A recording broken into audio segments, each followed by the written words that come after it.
Hello, my name is Heaven. This is my YouTube channel, I guess. I've been wanting to make one for years now, mostly since I started my Instagram account. Like, I was really into booktube and I guess sort of Instagram, but mostly YouTube. I just never had the equipment or really the will to want to make one that long ago. But now it's happening. I've been like slowly planning since the start of this year, and honestly I have no idea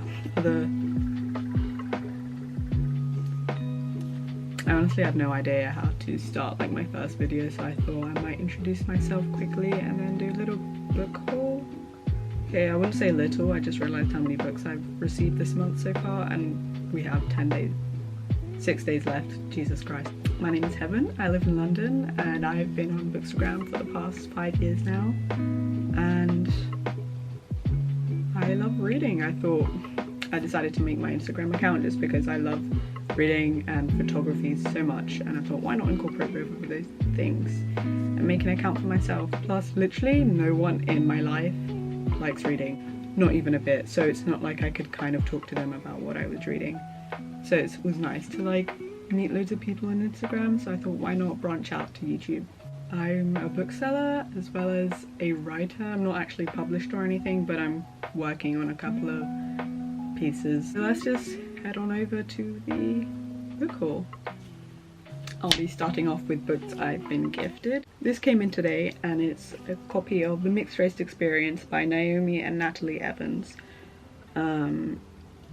Vintage Books reached out to me via Instagram asking if I wanted a copy, and this is really not something I would really read. I don't read non-fiction unless it's history or like ancient history. I just don't like reading it, but I thought, why not? I might as well branch out. We'll see if I enjoy it. Hopefully I do. The next book was gifted to me by a friend, Charlotte, and it was a book off my wish list, The Spanish Love Deception. I've followed this author, Lena Arma, since I started my Instagram account. And I remember when she was saying she was writing on this, and it was amazing to see her self-publish it and then for publishers to pick it up. I'm definitely more interested in the sequel just because I feel like the tropes in that book are stuff that I enjoy more than this one, but we'll see. The next book was gifted to me by Quickus, and it's a historical romance called Aphrodite and the Duke. They posted on their story about this book and I was like, hold on, this is such a gorgeous cover. And I read what it was about like after I got the book, but I did read like a very vague, I wouldn't say synopsis, but like explanation of what the book was about, and I was like, I still want it. So they sent me a copy like 2 weeks ago, and it came with a fan, a little tea bag that I can make. Hopefully I end up enjoying this book as well. I've been reading loads of romance novels the past year. I haven't been able to read much fantasy, so I know I'm definitely going to be reading it this summer. The next book was gifted to me by Scholastic, and they'd reached out to me asking if I would help reveal the book cover on Instagram. And I hadn't actually realised I knew what this book was before, like around last year. I just didn't remember, like I thought the title sounded very familiar. It just didn't hit me until I searched up the author. And it's The Witchery by S. Isabel. This book has such a stunning cover. Like, I have to say I prefer it than the US edition, but I can't wait to read this. I don't really read YA books anymore, but this is one I definitely am interested in reading. It comes out this July, but I'm probably going to save it for the colder season just because it's witchy and I feel like I would be in the mood to read it around then rather than the summer. The next book is Twin Crowns by Catherine Doyle and Catherine Webber. It's an ARC. I'd requested it through work just because I wanted a copy. I didn't realize it was actually an ARC, and I didn't get sent one, but my co-worker did, and she knew I wanted it and she didn't really want her copy, so she gave it to me, and it's so beautiful. I actually do have the finished copy, but now I can add this to my little collection because I know I'm gonna like this series, and the finished copy is absolutely gorgeous. The cover was done by Charlie Bowater, who's one of my favourite artists. She has been for so many years. So I'm really looking forward to reading these two. Well, at least I think I'm going to read the finished copy, but I'm happy to have the art as well. They also had the bookmarks for the Rose and Wren edition, and this is the Rose edition. So It's just beautiful and it's just matching with the book. It makes me so happy when that happens. I can't wait to read this. The next two books were gifted to me by Pride Tour Books and the publishers Rebellion Publishing, as I'm taking part in the tour for the sequel, Fevered Star, and the books are Black Sun and Fevered Star. I wanted to read Black Sun when it had come out, but I just never got round to it, so I was so happy when they said they would be sending me both the first book and the sequel if I hadn't read the first book. And this is actually the first fantasy, like high fantasy novel I've read so far this year and gotten at least halfway through. I've been struggling to read fantasy books for the past year. Like so bad, it's so bad. Like I'll start a book, I just will never finish it. I need to finish this book by tomorrow so I can get this book read and reviewed for July 3rd because that's when my tour date is. So if you want to follow my Instagram account, it's at Heavenly Bibliophile. I have two more books left. One is 12 Days in May, which is a contemporary romance. It's an adult novel. I just was quickly browsing through. This was gifted to me by the publishers through work. And honestly, I thought, why not? It's a summary novel. It seems like a second chance, not romance, but rather friendship. And I love friends to lovers. Like I didn't realize until this year how much I really appreciated it. So I definitely think this is a book I'm going to enjoy. And yeah, I think it just came out about last month or this month. So you should be able to get it if you want to read it. The last book that I was gifted was The Season by Sophie Holloway. I'd never heard of this author before I saw this. This was also gifted to me through my workplace. And as I've said before, I've been reading a lot of historical romance, so I think I'm going to enjoy this. It sounds really good. It's got that kind of friends to lovers, kind of childhood friends to lovers, which I'm not a fan of, which sounds really stupid since I said I love friends to lovers, but I only like a particular version of that trope. I'm not really a big fan of friends, like childhood friends to lovers, so I hope this does it well. The next couple of books are some that I bought for myself just because I love to abuse the 50% discount that we get at work. The first one is Delilah Green Doesn't Care by Ashley Herring Blake. I've been wanting to read this book since it came out, but I just never got around to it. First of all, because I could never decide if I wanted the UK paperback or the US paperback. I was like, now that I work at a bookstore, why not just get it for a cheaper price? But it was sold out everywhere. I literally couldn't find it, not even at the biggest bookstore like in London. So I had to just wait for a new shipment, and it came last week. I've been trying so hard not to pick it up, but it's a queer rom-com novel.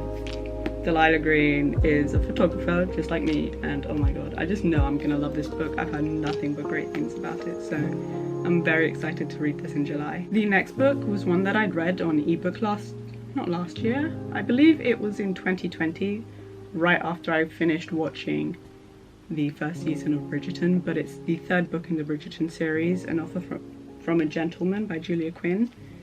I'd wanted to get the Illumicrate box set, but I realized I probably should stop spending so much money and just went with the regular paperback edition, just because I really enjoyed this book way more than I realized until now. My favorite is the sixth book, When He Was Wicked, and my other favorite is The Viscount Who Loved Me.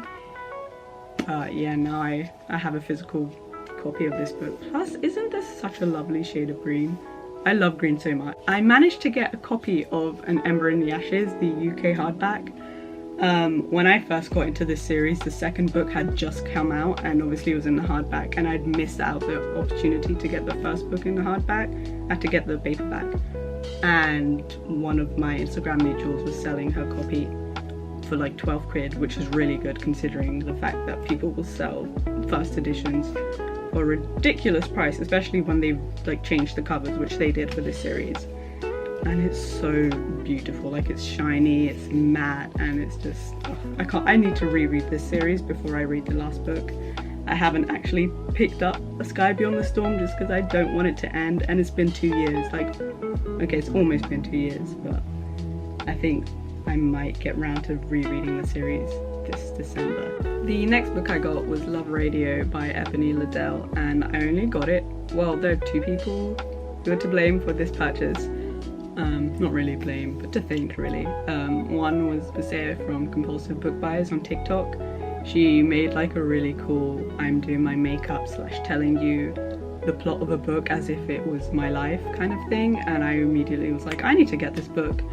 Plus one of my mutuals on Instagram, Read with Tea, was like, you need to buy this. So that same day she was telling me everything she loved about this book, I ended up going to my local Waterstones and buying it, and they had this really, they didn't have a regular edition, but they had a Waterstones exclusive, and it has these beautiful purple sprayed edges.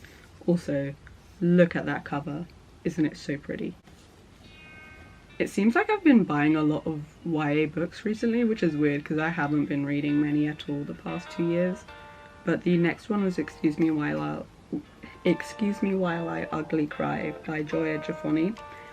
This is another really popular like YA black love book that I've been seeing around. Like, I remember getting an email from Hotkey Books saying if I wanted a copy to email them. I never got sent one, which is really upsetting. So I was like, okay, I'll just buy it myself. Never got around to it, but this sounds like it's going to be really fun, and I've heard so many great things about it. Like, I've seen, like, especially on TikTok recently, this came out, I believe, in 2020 or 2021. 2021, so it's been just a year since it came out, but because of the author's second book that recently came out, it's been really popular now, and everyone's been raving about how good it is. So I definitely look forward to reading it.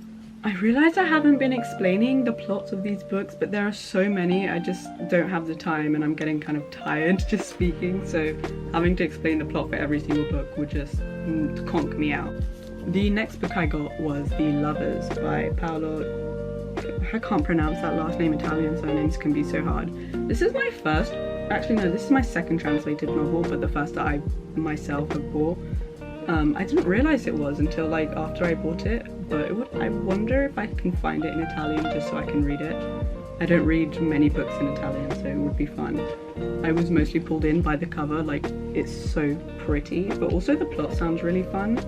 It's very much a romance novel, but it's really short, so I feel like I could get through it very quickly, and I'm planning to bring it with me when I go on holiday this summer in August, just so I can read it on the plane to New York, because it's almost like I think it's about 7 hours, almost 8 hours. So I could finish this book. It's just about 200 pages long, but I think I'm gonna enjoy it. The next book I got was Crying in H Mart, which is actually the only non-fiction book I've ever bought that isn't a historical, like a history book. I'd seen Hannah from A Clockwork Reader rave about this last year. I was like, okay, I'll buy it, but I never got round to it until recently. It's become so popular on BookTok recently, and we've had so many customers at work buying it, so I was like, okay, I'm glad I bought it, because like they keep selling out very quickly. I think this is another book I'm planning to bring with me when I go on holiday, because again, it's a very short read. But I have a colleague who was like, this is not usually my kind of book, but she loved it and like was crying, which I know is in the title, so you would expect to cry yourself, but I'm a bit worried. I'm gonna have to bring some tissues with me when I'm reading this. The last books from my book haul are all mangas. Technically, one I would categorize as more graphic novel than manga, but it's been classified as a manga. So the first one is Fangirl Volume 1 by Rainbow Rowell and illustrated by Gabby Nam. I absolutely love the novel Fangirl by Rainbow Rowell. I haven't actually reread it in a while, but this is a book that I would like reread religiously. But this graphic novel has made me want to reread the book. Volume 2, I believe, is just come out in the US, and I think is coming out at least soon in the UK. I look forward to reading it just because I know what the next part is. The next manga is Iona of the Dawn Volume 21. I know that sounds really stupid to start at, just because like it's not easy finding mangas in the UK. They will be sold out everywhere. I read this series online years ago and then watched the anime, but obviously it's been so long since they said they were going to make another season that I kind of gave up on it. But since they have more mangas coming out, I decided why not pick up a volume, and I was like, if I can't get the first couple, let me just grab one that has some of my favourite scenes. So I got 21. I really want to get volume 19 as well, just because it has one of my favourite characters on the cover. This one here. But yeah, this series is just so great. I'm just so happy I finally own a copy at least of one of the volumes, even though it's a random one in the series and I don't have any other volumes. And the last mangas I got were volumes 1, 5, 6 and 7 of Spy Family. I know it sounds so stupid, but it's just because there are no other volumes that I can find. I think volume 2 is now available on Amazon again, so I might grab that copy. But I got volumes 1 and 5 the other day, and I read volume 1. I did a reading vlog that I'm going to be posting soon. And I just love the first volume. I'm so excited to get to the rest, but I can't because we don't have volumes 3 or 4 anywhere. So hopefully this summer when I go to New York, I can buy the remaining volumes there and then bring it home with me and then binge read the rest of the series. Just so I can finally start watching the anime, because apparently the last episode is coming out this week until the next half of the season comes out this autumn, so I want to catch up with everything. And also, these covers are just so pretty. I know they all have practically the same cover, it's all just the blue with a character on top, but I just love the simplicity of it. Also, the art style is so adorable and the characters are just so fun. I really recommend this. I say this only having read the first volume, but definitely a great manga series to read. Okay, I literally can't hold all of the books because there are so many, but here are a couple, excluding about 5 books just because I have really short arms. But yeah, this is my book haul from the last month, not including the books I am expecting this weekend and next week. However, these are not books I bought. I just realized I forgot to mention that I also had this that I picked up yesterday, and it's the 15th anniversary edition of City of Bones. It's just so pretty. I bought it immediately after they announced it, and I was like, after a while I was like, do I need it? Should I just cancel the order? And then I forgot until it actually arrived, and I was like, hold on, this book is absolutely stunning, and now I don't want to give it away or return it really, so I do need to make some space on my Cassandra Clare shelf, just because I recently rearranged the two. It's like 1.5 shelves and I still have no space, and that's not including the next couple of books she's got coming out. And this is my book haul. It's very, oh god, this is kind of embarrassing. That's a lot of books.